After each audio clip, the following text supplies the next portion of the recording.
Hello and welcome to Thursday Thoughts. Thursday Thoughts? What on earth are they, I hear you ask? Well, my friend Lucy and I meet every week over on Instagram to talk all things personal growth because she is as obsessed with it as I am. And we decided that we might as well put those conversations out as a weekly podcast. So now you can listen to us chat here on Apple Podcasts or Spotify or wherever you listen to your podcasts. And we'll be talking about topics such as spirituality, limiting beliefs, the ego, imposter syndrome, gratitude, meditation, confidence, and so much more. So if you're ready, here we go. Anywho, so today on this Wednesday motivation, we are talking about complaining, which is I think it's important to have a discussion about it because it's something that we all have a tendency to do. I certainly have a tendency to complain. And actually, I was thinking about this just before we came on, how I used to complain so much more than I should have done, and it's something that I consciously try not to do, and it's really, really difficult to never ever complain. But I think actually what this is also about is the people that you're surrounding yourself with, because so much of whether we're in that kind of complaining mode or not is to do with who we're spending time with. Do you know what I mean? Yes, I do. And I agree. It's very easy to fall into the habit. I think it is a bit of a habit of complaining. And if you're surrounding yourself with people who are generally like to complain, and we all know people like that who like to voice their opinions on the world, and it kind of, you get sucked into it. It's quite easy to get sucked into it, and I think because you kind of want to be part of the, you want to be part of the group, and if they're complaining, then you can complain. It's almost kind of validating each other's experience if you get involved. But the problem with that is that we then get into this sort of loop of negativity.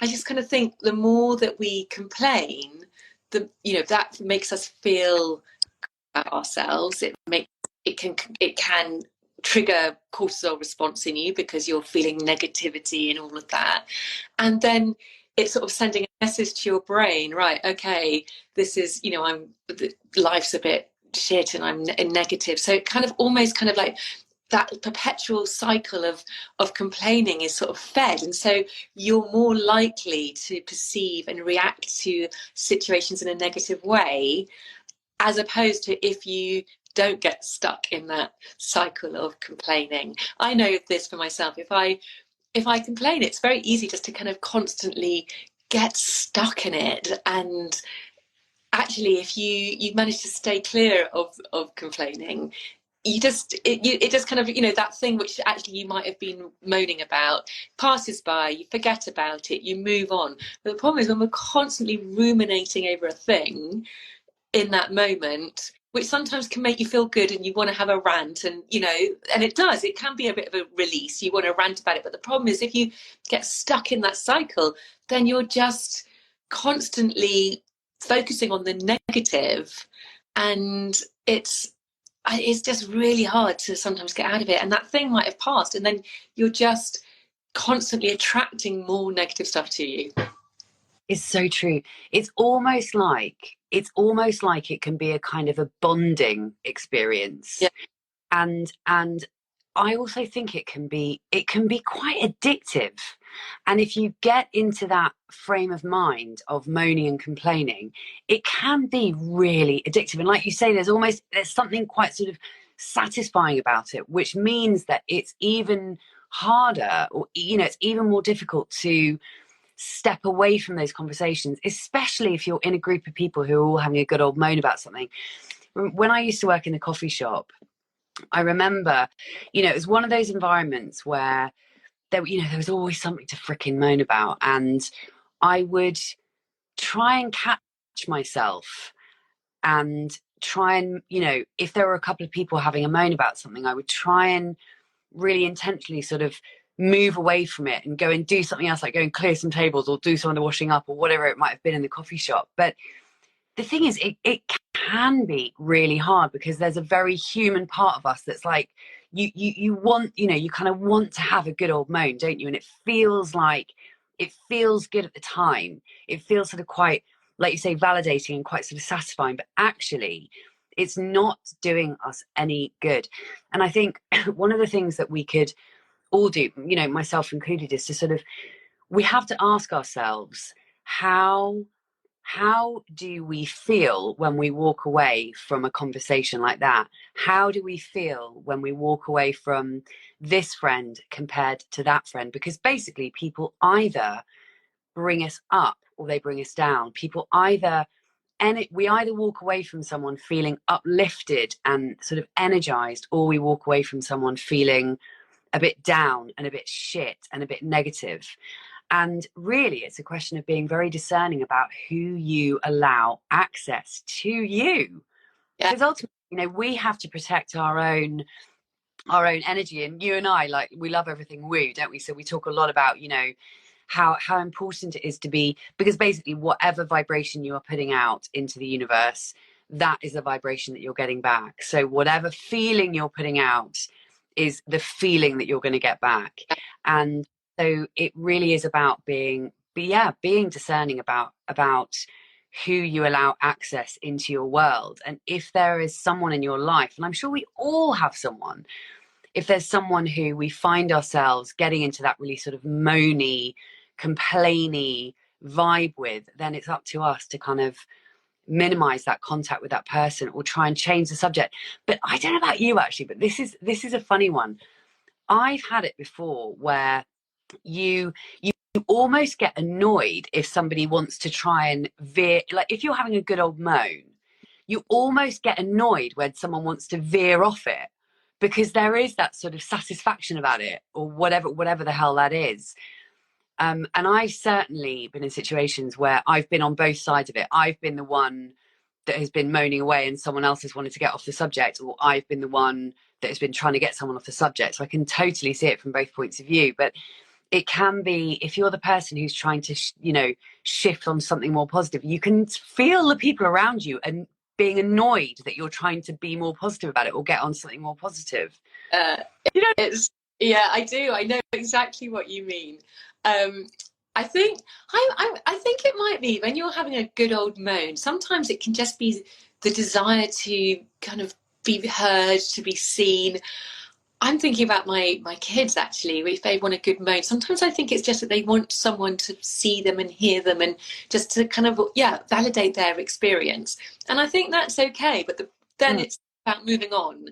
And, you know, you can voice that, but then it's like moving on. But what's so tempting is then to really get in with it and like, yes, I know, I totally agree. And then you can just get really moany and bitchy and and it really isn't very nice. And what you said about the energy is so true. And we've said this before, but it's, are you being a radiator? Are you radiating energy? And those people tend to really fill you up and light you up and fuel you. Or are you being a drain? Are you sucking the life force out of somebody because you're just with your complaining and your whinging and your whining and not doing anything about anything to improve the situation? And that often is what happens. Fair enough, if something's not going your way, voice it, but actually, right, what are you doing about it? Are you going to do something positive to change that situation, or are you literally just going to moan and groan about it and stay stuck in that cycle and not do anything about it? And that often is the case. And I think unless you're doing it, if you're moaning about something, just ask yourself, what can I do positively to change the situation? And if there's nothing that you can do positively to change the situation, then stop moaning about it. And actually, some things it's very difficult to change the situation. There are some things we can do to change the situation. So I agree. I really try now not to moan, and actually it's something which so with Giles, he's not a moany person at all, but there have been times where at work, there have been things which have been really getting him down, and I've really picked him up on it in terms of like, right, well, what are you going to do to sort that out? Don't just moan about it to me. I know sometimes he does want to be heard and to voice it, but it's like, right, do something about it, and consciously go in and either change yourself and do something which is going to enhance, make that situation a bit better, or just take action to voice what's pissing you off, what's not working for you. So that is what I think is the most important thing, is what can you do to change it if you're moaning about it. And also, I just to pick up on what you said about how it's so, you're so right when you say that, we all need to be able to have a moan. Of course we do, but actually a big part of it is realizing the difference between having a moan in the moment and just being like about whatever it is, but then it's like, don't then speak to every single person for the rest of that day that you come into contact with and tell them about it and recycle it and go over and over and over and over it. And the other thing that I want to say is, when you were talking about the drains and the radiators, it's so true. And I think we've talked about this on another Monday motivation, where we were talking about, you want to be the thermostat in the room, not the thermometer. You want to be the person who sets the temperature in the room, preferably for the better. But, there are, how you can walk into a room and you can just feel the vibe, can't you? And so our sort of, let our aim be that when we walk into a room, we want to set the thermometer to that really nice temperature, which is really kind of, feels really loving and really light, or whatever it is. But if we consciously go into situations feeling like we want to be the thermometer rather than being the thermostat rather than being the thermometer, where we just go up and down depending on who we're surrounded by. And that, going back to the people thing, and that thing that we've definitely talked about before, which is that you become the average of the 5 people you spend the most time with. And this is just something I could talk about forever, because it's so fucking true. It's so true. The people we surround ourselves with are affecting us hugely. And speaking of moaning and complaining, it reminds me of something that I'm really, really not proud of at all. When I was at Radio 2, I worked in the specialist music bit of Radio 2, and we were moving from the 3rd floor to the 2nd floor, and we had this like desk move, and I ended up sitting next to somebody who was always bitching and moaning and complaining, like 24/7. And I ended up sitting next to this person, and I found myself, literally, my thermometer started moving to the temperature that she was at. And I found myself, and I went, and there was a period of time at Radio 2 where I was feeling so negative, and I would come out, I would sort of leave the office at the end of the day and just be like, oh. And I realized it was because I was allowing this person that I was sitting in very close proximity to affect the person that I was being. And subsequently, I was becoming a moany, complaining old bitch, like, just sort of, and I did not like myself for it. I really didn't like myself for it. But we've got to be so careful of this, because it really is. So if we're not aware of it, then we can just kind of, we can sort of lower ourselves to what's that thing where you can either, there's an analogy, I can't remember how it goes. You rise to this something, I can't remember. Anyway, that I just suddenly thought of that period too, where it was really, not a phase. I think it's so common, isn't it, in workplaces to get, I can think, teaching is a stressy job. People aren't being paid enough. It's full on. And I can think of numerous occasions where people would just sit in the staff room and moan and complain. And it was very, very, very easy to get caught in that, because when you're really stressed out and you feel like actually, you know, the conditions aren't fair or aren't conducive to everyone thriving, it's easy to get involved. And honestly, I used to have to sometimes, and I did do this because it used to really bring me down, go and have my lunch somewhere else because it was so toxic. It was so bad. And if you think that's an environment in a school where we should be all positive and uplifting, and you know, all of that is going to ripple and off and rub off on all the kids, it's a worrying situation. But it was bad. It was really, really bad. And I think it's something which perhaps, you know, people who are in charge of these teams really need to consider. You know, it's important that everyone is, you know, you've got to be heard, but you've got to try and stop this constant complaining, because you do get stuck in the cycle and it does just perpetuate, and you just go, it gets worse and worse and worse. You've got to break it. And I think unless you consciously do that, it's never going to happen.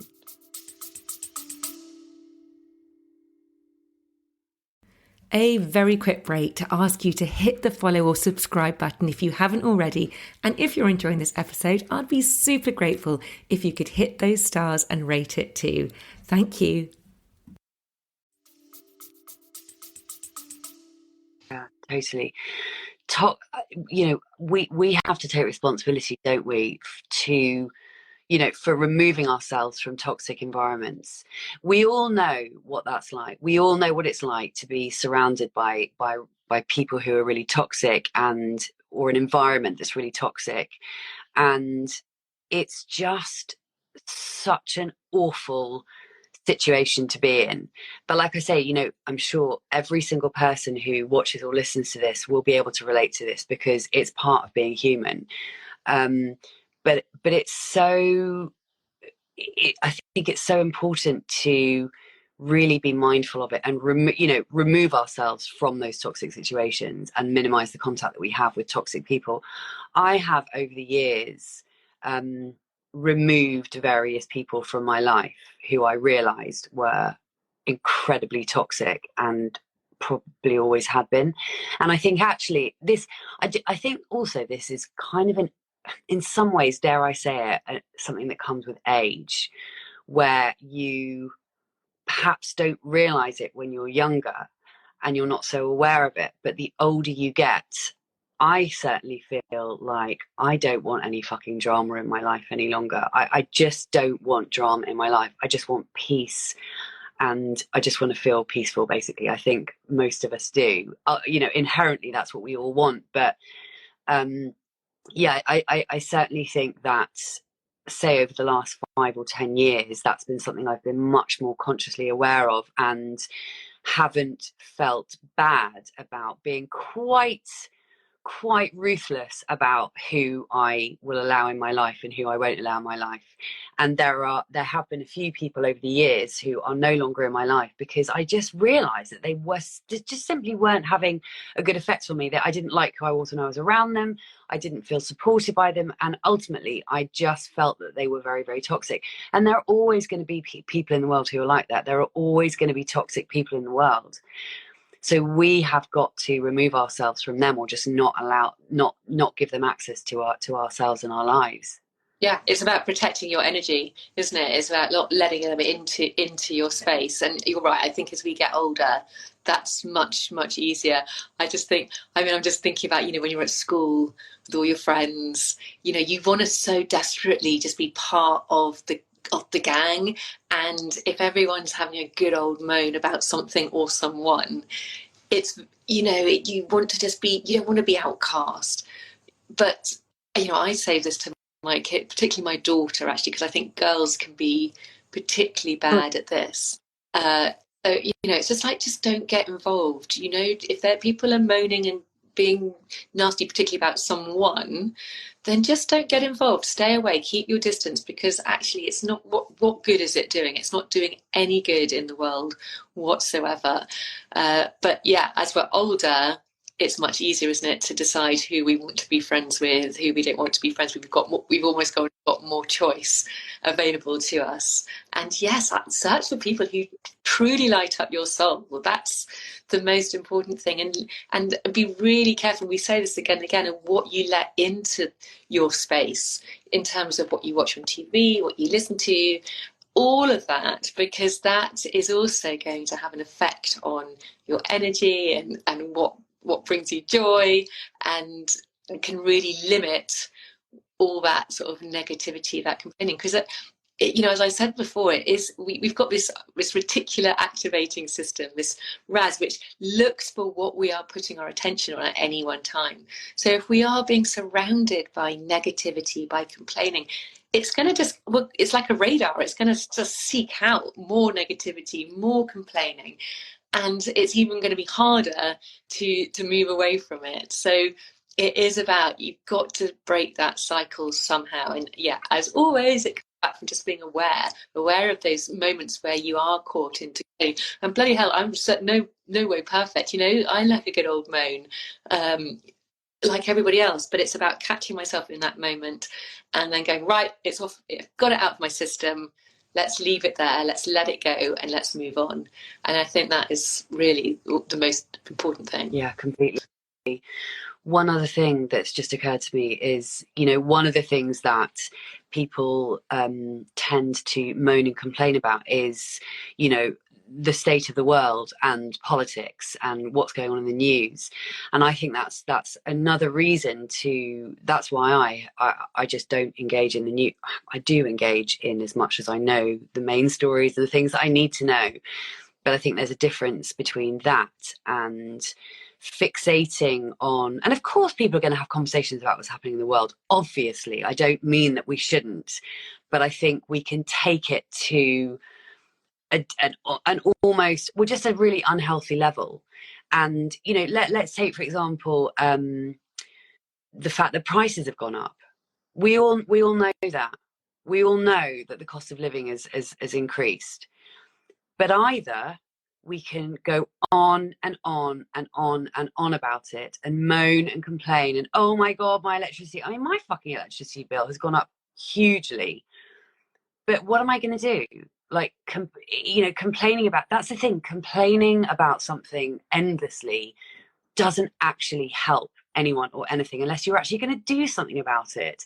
But if you find yourself ranting and raving about the same thing, but you're not actually doing anything about it or doing anything to change it, or it's something that's out of your control that you can't change, then it's such a waste of energy.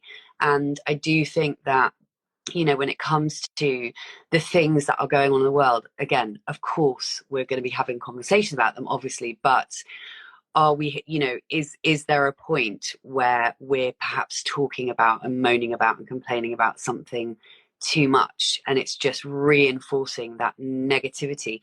And ultimately, all of the negativity in the world is not going to be helped by more negativity. What is going to help the negativity in the world is more people being more positive and trying to light other people up as opposed to bring other people down. So I think that's another thing to just bear in mind.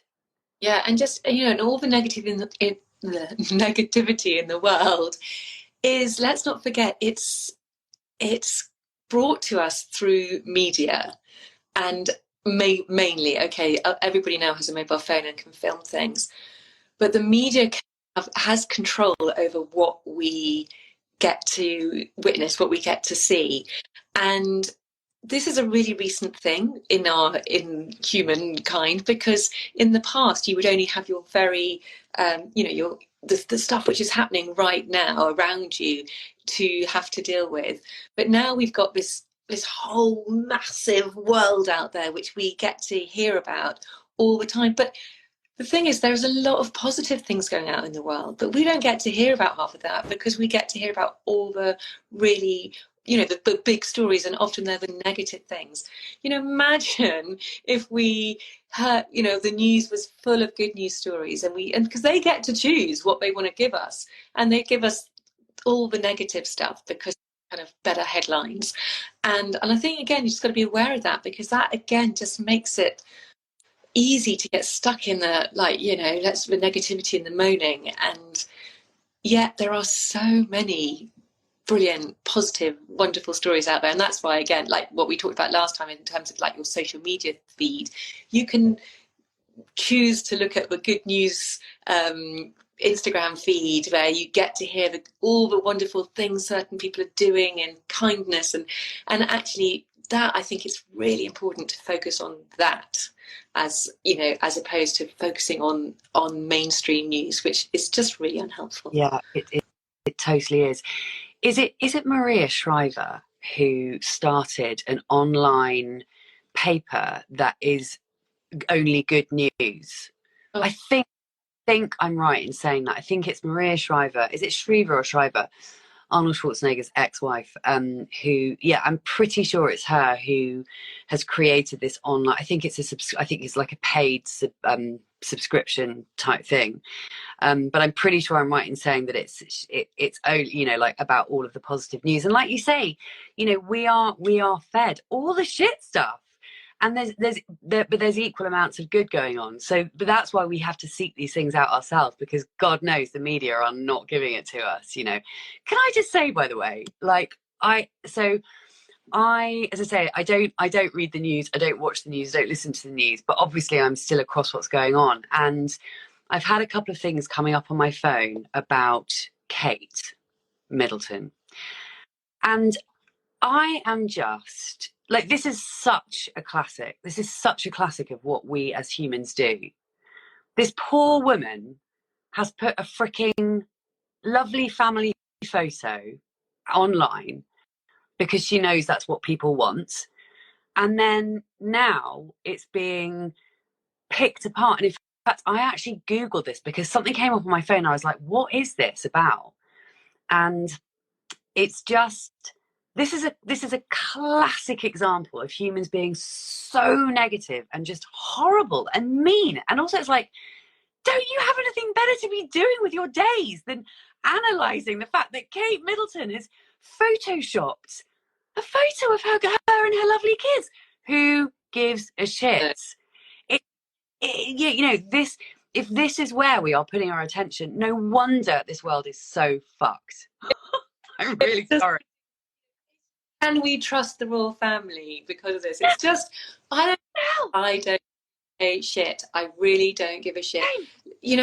I mean, for God's sake, yeah, it is. It's ridiculous. It is ridiculous. And that's just a really good example, isn't it? How the media can just turn and change everything. And it's like, who cares? Exactly. Even if the poor girl has photoshopped a photo, who gives a shit? And suddenly Kate Middleton is like, enemy number one, because, and what, it's literally insanity. It's literally insanity. And are we that kind of person who is going to feed into all of that kind of shit?